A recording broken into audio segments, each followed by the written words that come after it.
ఇప్పటికి ఇంకా నా వయస్సు నిండా 16 ఆ నిండా 16 ఆ నిండా 16 ఆ నిండా 16 చూసుకోలేదండి. ఇది చూడమ్మగారు తీసిరు. అదేమిట్రా రోజు వేసినంతేగా వేస్తున్నాను. ఆ రోజు ఎత్తేస్తారు కానీ నేను తెగండి అమ్మగారు, రేపటి నుంచి సగం వేయండి అంతే. ఎందుకని? ఎంత పచ్చకాలం అయినా మేము మనుషులేనండి. కాస్త అర్థమయ్యేలా చెప్పరా?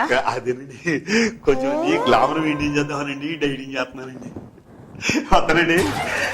అన్నట్టు అమ్మగారండి మాట, మీరు కూడా కొంచెం డైటింగ్ చేయండి, లాంగ్ ఉన్నారు.